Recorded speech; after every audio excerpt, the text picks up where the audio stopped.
Баға белгілеуге араласудан аулақ болғанымен бағаның өспеуін қадағалау керек. Меморандумдар жасасу, аймақтық тұрақтандыру қорын құру, өндірушілерге айналымдық кесте бойынша несие беру. Мұның бәрі біздің өңірде әлеуметтік маңызы бар азық-түлік тауарларының бағасын төмендетуге бағытталған шаралардың бір бөлігі ғана.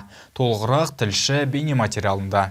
Әлеуметтік маңызы бар азық-түлік тауарларының бағасын тұрақтандыру мәселесі жергілікті билік жауапты басқарма тарапынан ұдайы назарда. Тағам өнімдері бағасын қымбаттатпау мақсатында ауыл шаруашылық тауар өндірушілермен меморандум жасап, тауар өндірушіге де тұтынушыға да тиімді шарттар қарастырылып жатады. Аймағымызда тұрақтандыру қоры да жасақталып, шаруа қожалықтары өнімдерін тиімді бағамен сатып алу жұмысы жанданған. Дей тұрғанмен ұдайы бақылаудағы әлеуметтік тағам түрлерінің құнын заңсыз арттыру келеңсіздігі жиі көрініс береді. Азық-түлік өнімдері бағасын заңсыз арттыру ісі экономикалық тергеу департаменті мамандарының да қарауында. Азық-түлік қауіпсіздігі, оның ішінде әлеуметтік тауарлар саласы, экономикалық және жалпы ұлттық қауіпсіздік мәселелеріне жатады.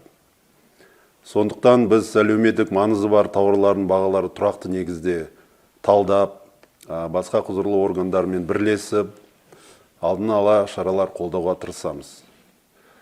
Бұл бағытта нәтижелері бар, бірақ аталған заң бұзушылықтарға жол бермеу үшін біздің ойымызша қазіргі таңда әкімшілік заңды күшейтетін кез келді.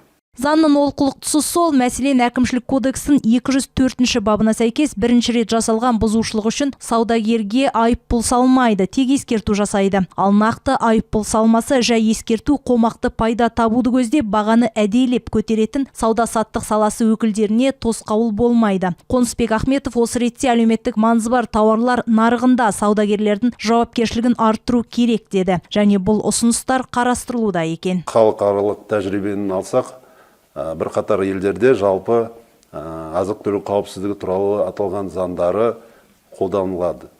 Біздің елімізде де болашақта мұндай барлық сауда ерекшелері реттейтін заң қабылдану өзекті деп есептейміз.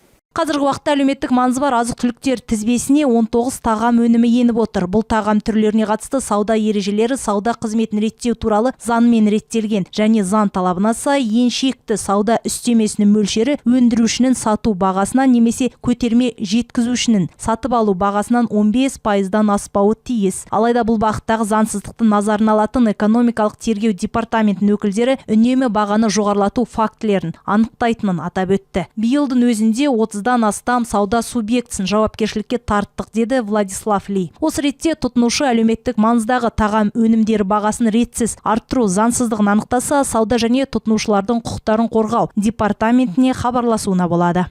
Бақыт Күлматуова, Шалқар Алтынбеков, Николай Шевелев, 5-ші арна.